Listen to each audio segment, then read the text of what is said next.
आज मैं आप लोगों को दसम स्कंद का उत्तरार्ध का 54वां अध्याय सुनाती हूँ, जिसमें रुक्म मानभंग तथा श्री कृष्ण रुक्मणी विवाह है। श्री सुखदेव जी बोले, हे राजन, जब इस प्रकार श्री कृष्ण जी कुछ दूर तक चले गए, तब मार्ग में रुक्मणी जी को चिंतित देखकर उन्होंने कहा, हे सुंदरी, अब तुम किसी बात की चिंता न करो। मैं शंख ध्वनि कर तुम्हारे मन का भय दूर करूंगा और द्वारका में पहुंच वेद विधि से तुम्हें विवाहूंगा। यह कह प्रभु ने उन्हें अपनी माला पहनाई और बाईं ओर बिठा। ज्यों ही शंख ध्वनि की त्यों ही शिशुपाल और जरासंध के साथी सब चौंक पड़े। फिर तो यह बात सारे नगर में फैल गई कि श्री हरि रुक्मणी को हर ले गए। वे सब राजागण अत्यंत क्रोधित हो कवच आदि पहने अपने अपने वाहनों पर चढ़े और दलों से घिरकर धनुष बाण लिए हुए दौड़े। हे राजन, तब यादवों के सेनापति भी उन्हें पीछे से आता हुआ देखकर अपने धनुषों की टंकार कर उनके समक्ष आज डटे। वे निपुण राजा घोड़ों की पीठ, हाथियों के कंधे और रथों के मंचों पर बैठे हुए इस तरह बाण बरसाने लगे। फिर तो सुंदर कटी भाग वाली बाला श्री रुक्मणी जी अपने स्वामी की सेना को बाणों से आच्छादित देखकर विह्वल नेत्रों से लज्जा पूर्वक श्री भगवान की मुख की ओर देखने लगी। तब उन्हें इस प्रकार विह्वल हुआ देख श्री भगवान ने हंसकर कहा, हे सुवदने, तुम डरो मत। तुम्हारे यह यादवगण अभी शत्रुओं को सेना का संहार कर डालेंगे। फिर उन राजाओं के पराक्रम को सहन न करते हुए वीरगण और बलराम आदि यादव शत्रुओं के हाथी घोड़े रथों का नाश करने लगे। रथी घुड़सवार हाथियों पर बैठे हुए योद्धाओं के करोड़ों मस्तक कुंडल किरीट पगड़ियों के साथ पृथ्वी पर गिरने लगे। तलवार गदा धनुष के सहित हाथ, करब की नाई, जंघा, पांव एवं घोड़े, खच्चर, हाथी, ऊंट, गधे तथा मनुष्यों के मस्तक कट कट कर गिरने लगे। जब जय के इच्छुक यादवों ने शत्रु सेना का संहार करना आरंभ किया, तब जरासंध आदि समस्त राजा युद्ध से विमुख होकर भाग चले, जैसे स्त्री का ही हरण हो गया हो। ऐसे दुख से दुखी, निस्तेज, उत्साह रहित तथा मलिन मुख वाले शिशुपाल के पास आकर सब राजागण यह कहने लगे, हे पुरुष सिंह, इस उदासी को त्याग दीजिए। हे राजन, जीवधारियों के सुख तथा दुख सदैव स्थिर नहीं रहते।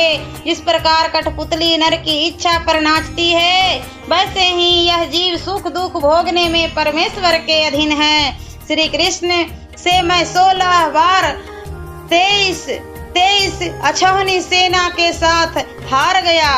फिर मैंने अकेले ही शत्रु को जीत लिया। फिर भी मैं अपनी हार पर सोच या जीत पर हर्ष नहीं करता, क्योंकि मैं जानता हूँ यह जगत दैव की प्रेरणा से काल के वश में है। इस समय भी हम वीर युद्धपतियों के पति होकर भी थोड़ी सेना वाले कृष्ण से संरक्षित यादवों से हार गए। अभी उनका दैव अनुकूल है, उनकी विजयी हो गई। अब जब अपना दैव अनुकूल होगा, तब अपनी भी जीत होगी। इस प्रकार जब उसके मित्रों ने समझाया, तब वह शिशुपाल अपने अनुचरों सहित घर को लौट गया और जीवित बचे हुए राजा भी अपने अपने नगरों को लौट गए। परंतु श्री कृष्ण का शत्रु रुक्म अपनी बहन के आसुरी विवाह को सहन न करके एक अछौनी सेना लेकर श्री भगवान के पीछे दौड़ा। महाबाहु रुक्म ने आकर बहिन के हरण को सहन न कर सब राजाओं को सुनाते हुए कवच धारण कर हाथ में धनुष लेकर प्रण किया कि मैं संग्राम में श्री कृष्ण को मारे बिना तथा रुक्मणी को लौटाए बिना कुंडिनपुर में प्रवेश न करूंगा। यह मैं तुम लोगों से सत्य कहता हूँ। इस प्रकार कहकर रथ पर चढ़ उसने शीघ्र ही सारथी से कहा, जिस ओर कृष्ण है उस ओर मेरा रथ ऐसे चलाओ जिससे मेरा उसका संग्राम हो सके।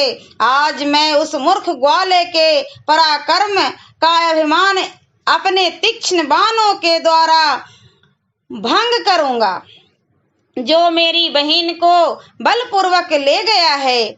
ब्रजवासी हमें नहीं यही रे, ऐसे कह कर लीने तीर, विष के बुझे लिए उन बीन, खींच धनुष सर छोड़े तीन। जब वह दुर्बुद्धि वाला रुक्म श्री परम ब्रह्म के परमान को न समझकर इस प्रकार बकवाद करता हुआ अकेला ही आगे बढ़कर रथ पर से ही ठहरो ठहरो कहता हुआ श्री कृष्ण को पुकारने लगा। धनुष को दृढ़ता पूर्वक खींचकर उसने श्री कृष्ण को 3 बाण मारा और कहने लगा, हे अदकुल के कलंक लगाने वाले, क्षण भर के लिए खड़े रहो। जैसे काग होम की सामग्री लेकर निकल भागता है, वैसे ही तू मेरी बहन को चुरा कर कहाँ जा रहा है? अरे मंदबुद्धे, आज मैं तुझ छली और कपटी का मद चूर करूंगा। इसलिए जब तक मैं अपने बाण चलाकर तुझे पृथ्वी पर नहीं सुलाता हूँ, तब तक तू कन्या को छोड़ दे। यह वचन सुनकर श्री कृष्ण जी ने मुस्कुराते हुए धनुष को काटकर 6 बाणों द्वारा रुक्म को बांध दिया। फिर 8 बाण से उसके घोड़ों को, 2 से सारथी को और 1 से ध्वजा को विध कर दिया। धनुष के कट जाने से उसने दूसरा धनुष हाथ में ले लिया और श्री कृष्ण जी पर 5 बाण मारा।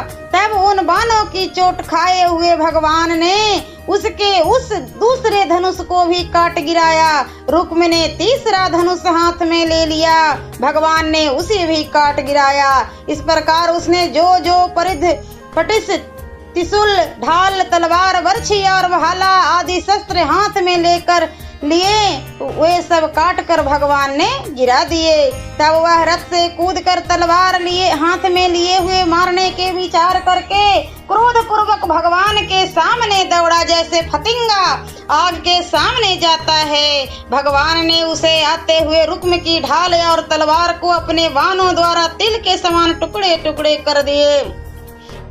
उसे मारने के लिए तीक्ष्ण खड्ग उठाया। तब तो भाई के मरने के उद्योग देखकर रुक्मणी भय के मारे घबराए उठी और वह सती अपने स्वामी के चरणों में गिरकर यह करुणमय वचन बोली, मत मारो मारो मत भैया है मेरो, छाड़ो नाथ तिहारो चेरो, मूर्ख अंधे कहाँ यह जाने, अलक्ष्मी कांत ही मानुष माने, तुम योगीश्वर आदि अनंत, भक्त है तू प्रकट भगवंत, यह जड़ कहाँ तुम्हें पहचाने, अदीन दयालु कृपालु बखाने।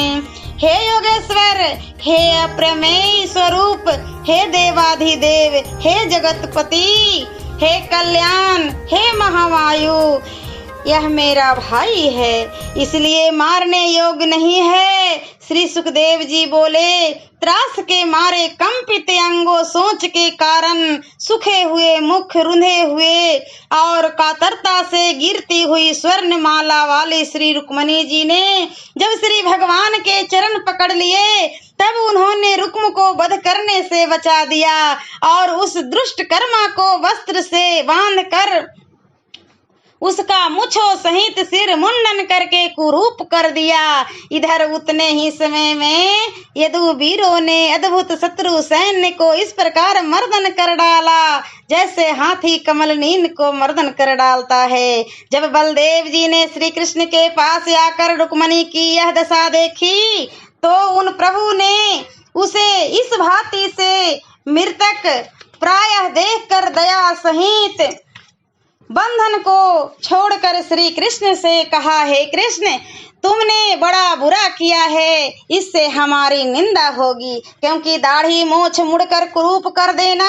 अपने संबंधी को मारने के समान ही है। फिर उन्होंने रुक्मणी जी से कहा, हे साधिव, अपने भाई के विरूप होने की चिंता से उसका दोष हमको न देना, क्योंकि यह अपने किए हुए कर्मों का फल भोग रहा है। सुख दुख का देने वाला अपने कर्म के सिवा दूसरा नहीं है। फिर श्री कृष्ण से कहा, यदि संबंधी मारने योग्य अपराध करे तो भी दूसरे संबंधी को उसे मारना न चाहिए, वरन छोड़ देना चाहिए, क्योंकि जो स्वयं ही अपने अपराध से मरा हुआ है उसे मारना ही क्या। रुक्मणी ने कहा, क्षत्रियों का यह धर्म ही ब्रह्मा ने बनाया है, भाई को मार डाले, इसी से वह बड़ा वीर कहलाता है। श्री कृष्ण से कहा कि राज्य, पृथ्वी, धन, स्त्री, प्रतिष्ठा, तेज तथा और किसी भी प्रयोजन के लिए जो लक्ष्मी के मध्य से अंधे एवं अभिमानी हैं, वे ही अपने संबंधियों का अपमान करते हैं। हम लोगों को ऐसा न करना चाहिए। फिर रुक्मणी ने कहा, जो तुम सब जीवों के शत्रु रूप अपने भाई का अज्ञानी की भांति से भला चाहती हो, यह तुम्हारी भूल है, क्योंकि इसके हित चाहने से दूसरे संबंधी लोगों को अहित होगा। यह हमारा मित्र है, यह शत्रु है और उदासीन। इस प्रकार देवाभिमानियों की बुद्धि केवल ईश्वर की माया से कल्पित अज्ञान है। यद्यपि सब प्राणियों में केवल एक शुद्ध आत्मा है, फिर भी अज्ञानी पुरुष उसे अनेक पुरुष से रूप से भोगते हैं। जैसे जल घट आदि में चंद्र आदि की ज्योति तथा अवकाश एक होकर भी अनेक रूप में प्रतीत होता है। अध्यात्म, अधिदैवत और अधिभू स्वरूप आदि अंत वाला यह शरीर अविद्या के कारण आत्मा से कल्पित है, वही जीवों को संसार में भटकता है। हे सती, कारण रूप आत्मा का न तो दूसरे असत शरीर आदि के साथ संयोग है और न वियोग है। जैसे चक्षु इंद्रियां तथा रूप का प्रकाशक सूर्य है, वैसे ही आत्मा देह का प्रकाशक है। जन्म मरण आदि 6 विकार देह के लिए है, आत्मा के लिए कभी नहीं है। जैसे घटने बढ़ने का विकार चंद्रमा में नहीं, उसकी कलाओं में है। चंद्रमा तो सदैव पूर्ण रूप है। जैसे अमावस के दिन कलाओं के नष्ट हो जाने पर चंद्रमा का नाश माना जाता है, वैसे ही देह के नष्ट होने पर आत्मा का नाश कहा जाता है। जैसे सोया हुआ पुरुष स्वप्न में झूठे पदार्थों का विषय सुख अनुभव करता है, उसी प्रकार यह ज्ञानी पुरुष संसार को प्राप्त होता है। हे सुंदर और मध्य हंस वाली रुक्मणी, इसलिए अज्ञान से उत्पन्न हुई आत्मा को सुखाने वाले और मोह देने वाले इस सोच को तत्व ज्ञान द्वारा त्याग कर सावधान हो। श्री सुखदेव जी बोले, जब भगवान बलदेव जी ने इस प्रकार रुक्मणी को समझाया, तब उन्होंने उदासी छोड़ बुद्धि के द्वारा मन को स्थिर किया और केवल प्राण ही शेष रखने वाला शत्रुओं द्वारा हत सैन्य प्रभावहीन विफल मनोरथ मुंडे हुए सिर वाला कुबुद्धि रुक्म अपनी प्रतिज्ञा तथा कुरूपता का स्मरण करके कि मैं बिना रुक्मिणी को लौटाए और कृष्ण को मारे बिना कुंडिनपुर न आऊंगा, वह भोजकट नाम का पुर बसा कर रहने लगा। हे कौरवों के आनंद दाता राजन, भगवान श्री कृष्ण ने इस प्रकार शत्रुओं से जीतकर भीष्म की कन्या रुक्मणी को द्वारकापुरी में लाकर उनके साथ विधि पूर्वक विवाह किया।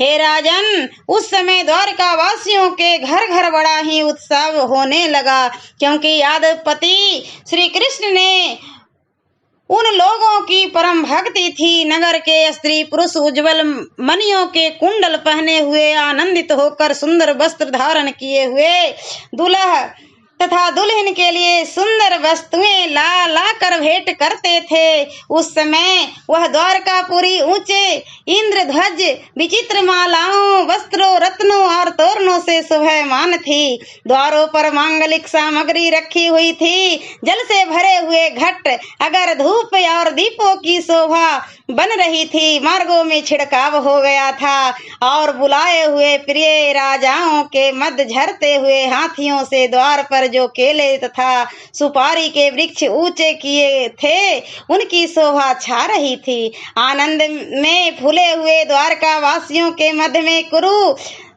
सुरिंजय, कैकेय, विदर्भ, यदु और कुंती देश के राजा परस्पर आनंद मनाते हुए फिर रहे थे। जहां तहां रुक्मणी हरण के चरित्र संबंधी गीत सुनकर राजा तथा राजकन्याएं महान आश्चर्य मना रही थी। हे राजन, जो जन श्री हरि और श्री रुक्मणी जी के इस चरित्र को पढ़ेंगे, सुनेंगे, उन्हें सब प्रकार से मुक्ति भुक्ति प्राप्त होगी तथा जो फल अश्वमेघ आदि यज्ञ, गौ आदि दान करके और गंगा स्नान करने से पुण्य होता है, वही फल भगवान की इस कथा के सुनने से प्राप्त होगा। ओम नमो भगवते वासुदेवाय नमः। और दसम स्कंध का उत्तरार्ध का 55वां अध्याय मैं अगले वीडियो में सुनाती हूँ।